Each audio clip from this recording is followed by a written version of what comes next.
Greetings, fellow dragon fruit lovers. This is Paul, and today I thought I'd do a fall update and show you what's going on here this October.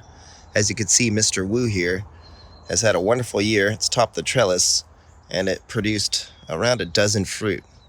As you can see, they're a nice size too. So let's show you what else is growing here. Now here is my Donovan's Laverne Red and a Thai Blood Dragon. You can see the differences in the branches. So I'm now mixing pots, but I make sure that the varieties are very different looking. And look at that first fruit off of Donovan's Laverne Red. So huge. It's a good size for its first fruit. Here's Rosa, and that is an Undatus from Oaxaca, Mexico. The fruit is okay. Now over here is Red Leonardo, also set of fruit down here at the base. I'm excited to try that Red Leonardo. Here is my Sabra. You can see it had a flower recently, and it also has a really nice looking fruit. Over here is Lisa, and I cross-pollinated it with a Desert King seedling. Let's see if that's set fruit. Try to use Desert King seedling pollen. And here's the Pride of Fallbrook, which is the wrong one. It's not the one that produces a magenta fleshed fruit. So I'm evaluating that one with Lisa. Here's some more. Here is El Grullo. It's got a nice flower that opened the other day. And I found it interesting, it actually had closed. Well, actually Trisha here had closed by 9 a.m. yesterday. But we're still getting lots of flowers all through October here. Usually the season kind of winds down to a close by Halloween. Now here's San Ignacio. It's been really, really productive. And this fruit tastes really good in my opinion. It tastes kind of like, reminds me of smashed strawberries. So I'm excited to eat some of the fruit off of this plant. That is San Ignacio. Here's a variety Trinidad. Scott's gotten fruit off of it. It's a lot like Red Jaina. And that's an unknown Guatemalan over there with it. This is an Undatus from Mexico, and this is Red Jaina. And you can see I actually used two types of pollen. And look at this. Very different looking fruit, as you can see. So that's Red Jaina. Makisupa, Gray Panama. This is an unknown one, and a Bloody Mary without fruit. This one's really exciting. This is Total Eclipse, and it's topping the trellis here, along with the Sugar Dragon. So this is Total Eclipse from Elk Creek Dragon Fruit Farm. Now this is Voodoo Child. You can see it's got lots of fruit and a flower opened last night. So Voodoo Child. Edgar and K1. I'm gonna remove Edgar hopefully today. The fruit is okay. And I have a Red ES1, which they say is the same thing, but in my opinion, the Red ES1 is slightly different. But either way, the fruit's not my favorite. That's Linda's Asunta 2, or Elk Creek Asunta 2. This is Black Dragon and Medusa are sharing a house here. You can see they're doing quite well. Pine Island Purple and Kathy Von Aram. Pink Panther and Shayna. You can see I need to spray this for aphids. Look at all the aphids there on the fruit. That's annoying. So do that today. Country Roads and Pelora. Nicaraguan Red is done for the year. Here is Spicy Exotics Neitzel, Cosmic Charlie, and Jim Neitzel's Fence, which is definitely different than the Spicy Exotics Neitzel, just to let you know. Edgar's Baby is done for the year. This is an interesting one called Larry Dodson's Self-Fertile. I just trellised this one, and it comes from an area in Guatemala. And over here is an Isis seedling from Oceanside. Hasn't fruited yet. And then here is Florida Red Sweet. Now it does produce a white flower. So that's Florida Red Sweet from Leo Manuel. Now moving on up here, Diego's Desert King seedling is going crazy. Look at this huge flower. And I cross-pollinated this with Cotton Candy 1-10. So we'll see if this sets fruit. I'll have to label it so I don't forget that that's the flower that I crossed with. Look at this, Yellow Columbiana, as you can see. These flower buds take a little bit longer to develop, and they take even longer to produce a viable, tasty fruit. So this is definitely what we call a winter crop. What else do we have over here? This is a no ID called I call it Del Riego just to keep track of where it came from. And it's very similar to American Beauty. But in my experience, it's a little bit sweeter, but very, very similar. Now here's a Cetaceous, and then here's one called Fullerton. I'm really excited to try it. Looks definitely like a Guatemalan, and it was really orange as it ripens. So another week or so, that fruit will be ready. Here's Elk Creek Unknown number 1. Really long bracts. I really like this fruit. It's magenta fleshed, and Brix is close to 20. You can see how many we have on this plant too. So it's been really, really productive. Even produced one down here at the base. Look at that. Nice sized fruit. And some more. Now over here we have Purple Haze. You can see I have some fruit set there. And one here. Purple Haze is a really delicious variety. It did get a little sensitive to the heat though this summer in our heat wave. The fruit kind of degraded, so that was something I learned. Here's one that the ants love to eat, the Argentine ants. This is Florida Sweet. You can see all the pests on there. Oh my gosh, I'll have to spray that too. You can see what they like to do when they really think that the branches are tasty. This is ant damage from Argentine ants.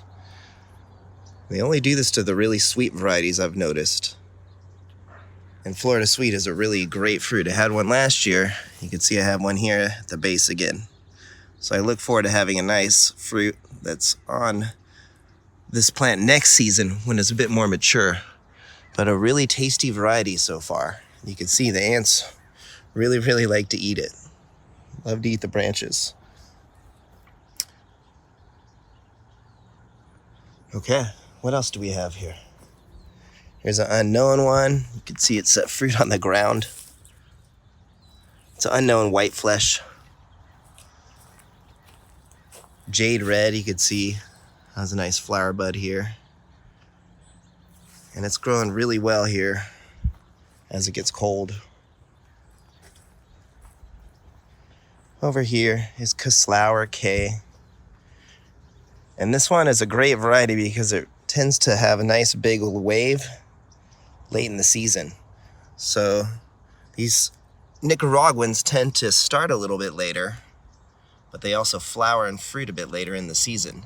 So a really good variety to have to make sure that you get fruit towards the end of the season. Beautiful red flesh fruit here. All right, let's go see what else we can find. So here's Leo Manuel's red ES1, which stands for Edgar's seedling number 1. And it produced really big flowers, so hopefully it set fruit. I'm excited to try those fruits this season. Have not had it from that plant. Here's George's red, very sweet red variety. It's my first fruit on there. And it also had another flower, as you can see. What else is going on here? Natural Mystic is having its last wave. This one tends to like to flower late into the season as well. But make sure you pull these off. You can see that there's some rot there. We want to keep it clean. That's Natural Mystic. Paul Thompson's 5S has some fruit here down at the base. So I'm interested to see if this tastes the same and it should be the same as Purple Haze. So I look forward to confirming that soon. Here is Esmeralda, which topped the trellis. Didn't get a flower yet, but you can see lots of branches growing into the fall. And then this one is Cotton Candy 1-10. And I got this one from Donovan Vasta back in 2019. So I'm really excited to try this variety. It's got 2 flowers that are going to open, and this one I cross-pollinated 2 nights ago. Dark Star over here was going big, so here's Dark Star.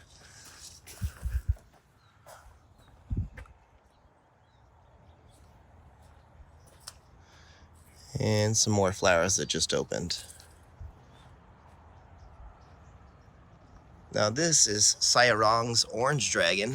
It's a Megalanthus.